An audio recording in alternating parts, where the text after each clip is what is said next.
Не терять бдительность в борьбе с полиомиелитом. В Ингушетии ситуация с этим вирусом остается напряженной, наряду еще с 3 регионами СКФО. Поэтому планируется провести дополнительную иммунизацию детей. Она пройдет в 2 этапа – с 27 февраля по 5 марта и с 3 по 9 апреля. Всего по планам Минздрава иммунизации подлежат более 70 тысяч детей от 3 месяцев до 9 лет.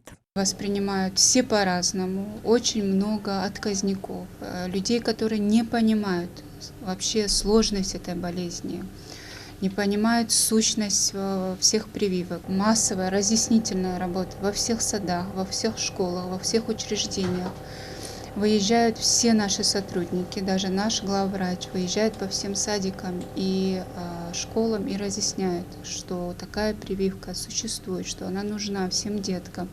Ее необходимо сделать по нашим эпидпоказаниям. Полиомиелит передается от человека к человеку. В большинстве случаев он проходит бессимптомно. Боль в горле, высокая температура, быстрая утомляемость. Примерно у каждого 4-го пациента вирус вызывает проявления, похожие на грипп. Симптомы длятся около недели. У меньшей части инфицированных поражается головной и спинной мозг. У каждого 25-го пациента развивается менингит, а у каждого 200-го паралич конечностей. Симптомы болезни, конечно, бывают разные. Она может начинаться за 2 недели, за неделю до болезни.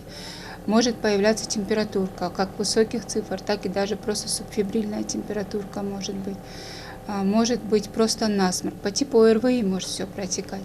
И через некоторое время может быть уже появиться жалобы, что слабость в ножках, мышечная слабость бывает, может быть даже рвота, может быть жидкий стул. То есть клиника может быть разнообразная. Но итог этой болезни всегда бывает один.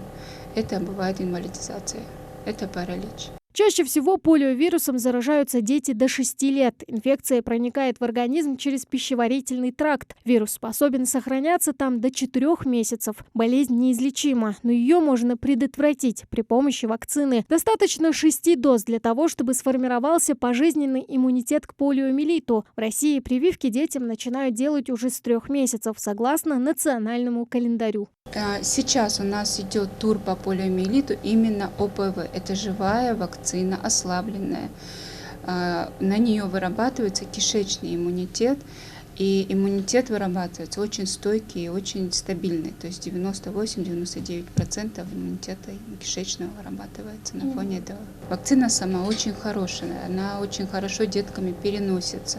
Никаких осложнений она не дает. Об условиях хранения вакцины родители могут не переживать, успокаивают врачи. Они следят за тем, чтобы каждый препарат сохранил все свои свойства. У нас вакцина привозится в специальных холодовых элементах. Храним мы ее в холодильнике, где полностью выдерживается температурный режим.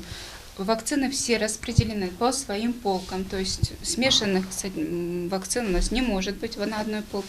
Температурный режим полностью соблюдается и контролируется всегда ответственной медсестрой, которая каждый раз, 2-3 раза в день смотрит температурку, отслеживает и записывает в специальный журнал. Сегодня, благодаря прививкам, человек может защититься от 27 серьезных заболеваний. Отказ от вакцины может привести к трагическим последствиям. Поэтому медики советуют родителям не пренебрегать здоровьем детей. Тамара Хшагульгова, Хамзат Халухоев, Новости 24.